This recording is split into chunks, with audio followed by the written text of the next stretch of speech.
대해서 설명을 드릴 테고요. 지금 여기만 봐도 저 핸드폰 플라스틱이죠. 여기 세제통 페트병이죠. 노트북만 해도 플라스틱으로 조금 이루어져 있는 걸 알 수 있고요. 이렇게 일상생활에서도 많은 부분이 고분자 화합물로 이루어져 있습니다. 21세기는 고분자 시대입니다. 고분자 대충 나타내면 그림은 이렇게 되어 있고요. 고분자 시작하겠습니다. 일단 우리 생활에는 플라스틱, 페트, 오일 등 완전 많습니다. 포카리 스웨트 페트병이죠. 옷 합성 섬유고요. 도보 합성 섬유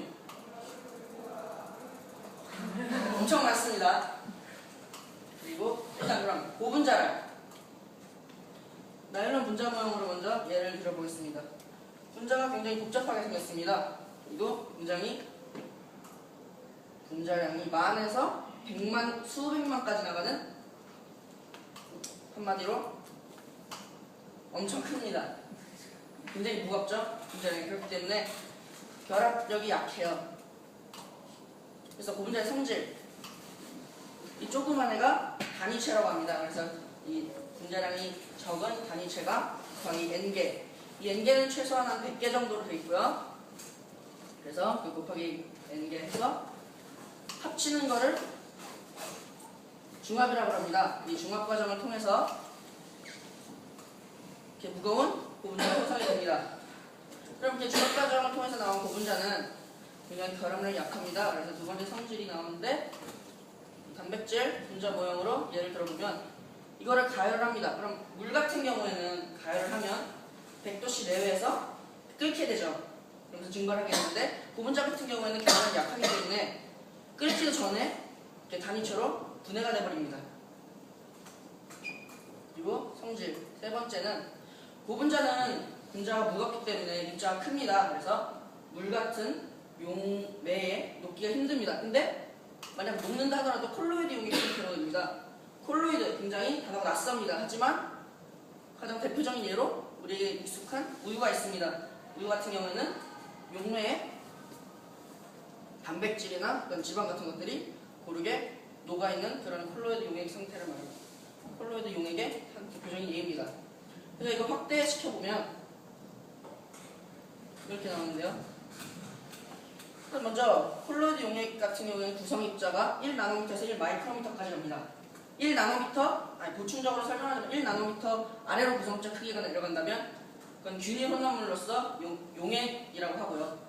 용액 같은 경우는 투명하고 또한 빛을 잘 통과시켜서 통과시킵니다. 그리고 또 1마이크로미터 이상으로 구성 입자 크기가 갈 경우 불균일 혼합물로서 각각 그 용질이 용매에 녹아있는 어떤 분포가 좀 다르고요.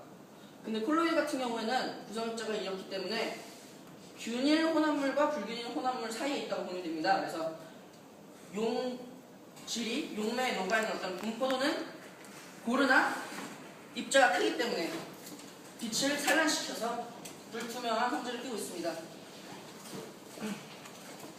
고분자의 분류, 고분자는 굉장히 다양합니다. 얼마처럼 플라스틱, 또 저 풍선, 아까 저기 올라있던 풍선 같은 고무, 그런 것도 다 고분자를 할 수 있는데요. 일단 고분자라는 단어를 하나 제시하겠습니다. 그러면은 두 가지로 나눠집니다. 무기고분자 화합물과 유기고분자 화합물.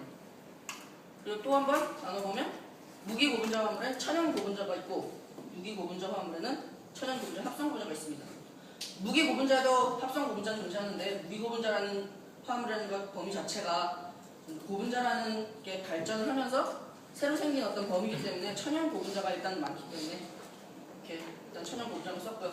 유기고분자 같은 경우에는 천연고분자, 합성고분자 둘 다 일상생활에서 많이 쓰기 때문에 둘 다 했습니다.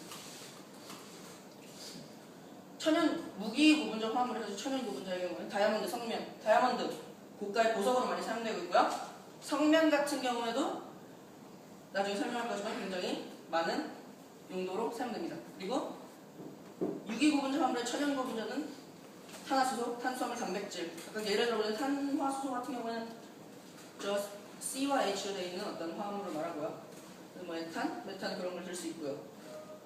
그리고 탄수화물 같은 경우에 탄수화물은 셀룰로스라는 식물의 세포벽을 이루는 물질로서 그렇게 생각해 주시면 되겠고요. 단백질 같은 경우에는 DNA나 RNA를 구성하는 물질로서 굉장히 많은 식품에도 많이 들어있고 이렇게 쓰입니다.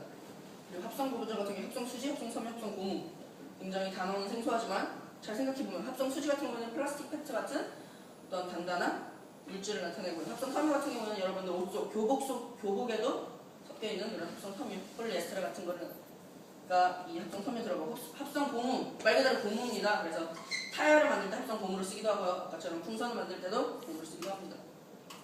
그럼 고분자의 구조 두 가지가 있습니다. 대표적으로 사슬구조와 그물구조. 사슬구조와 그물구조, 일단 사진으로 먼저 보시면 사슬 모양 고분자랑 그물 모양 고분자 가장 큰 특징이 뭐죠? 두 사진에 그렇죠. 사슬 모양 고분자는 약간 굉장히 좀 단순하고 그물 모양 고분자는 되게 복잡하죠. 여기서 알 수 있는 것은 사슬 모양 고분자는 결합력이 그물 모양 고분자보다 굉장히 비교적 약합니다. 그래서 그 사슬 모양 고분자, 그러니까 사슬 구조를 갖고 있는 고분자 같은 경우에는 굉장히 유연성이고 탄력성이 있어서 합성 섬유가 이런 구조를 갖고 있고요. 그물 모양 고분자 같은 경우에는 굉장히 결합력이 세고 단단하기 때문에 합성 수지, 플라스틱이나 페트병 같은 것이 그물 모양, 그물 구조를 이루고 있습니다. 그리고 고분자 역사에 대해서 알아보고자 합니다. 고분자, 일단 먼저 맨 처음에 주장한 사람은 헤르만 슈타우딩거라는 사람입니다. 헤르만 슈타우딩거는 1926년에 고분자의 개념을 최초로 주장했고요. 그 사람의 주장, 고분자는 단위체의 다소결합 형태다. 아까 말했듯이 단백질 모형에서 아까 봤듯이 단위체 어떤 한 조그만 저분자가 중합반을 통해서 여러 개 합쳐집니다. 그래서 다소결합 형태, 이렇게 큰 다소결합 형태를 이루는 것을 고분자라고 주장을 했고요. 예로 들어보자면 이게 셀룰로스입니다. 셀룰로스의 분자 모형이고요. 이것도 고분자의 일종입니다. 여기서 단위체를 찾아보자면 이렇게 반복되어 있는 어떤 하나의 단위체 이렇게 볼 수 있습니다. 그래서 그 슈타우딩거의 업적 이후 교과서에서도 보셨듯이 케라도스라는 사람이 나일론을 발명했고 그 후에 또 석유화학공업이 발전하면서 굉장히 생활에 편리한 물건들이 많이 만들어졌는데요. 합성 섬유로 이렇게 옷 같은 새로운 섬유를 만들었고 아크릴 섬유로 같은 것들. 그래서 의료가 굉장히 많이 발달했습니다. 그리고 합성 수지 같은 것이 발달해서 의자나 이런 플라스틱 용기 같은 것들, 이런 일상생활에서 쓰이는 도구들도 굉장히 발달이 많이 됐고요. 또 고분자가 굉장히 발전을 많이 하면서 점점 발전을 하면서 무기 고분자를 아까 말씀드렸듯이 무기 고분자라는 새로운 범위가 생겨서 이런 실리콘 수지 같은 경우에도 이것도 무기 고분자 화합물의 일종인데 이것도 공업용으로 많이 쓰이고요. 다이아몬드 굉장히 고가의 보석으로 사용되고 있지만 이것도 천연 고분자의 일종으로 요즘 분류되고 있습니다.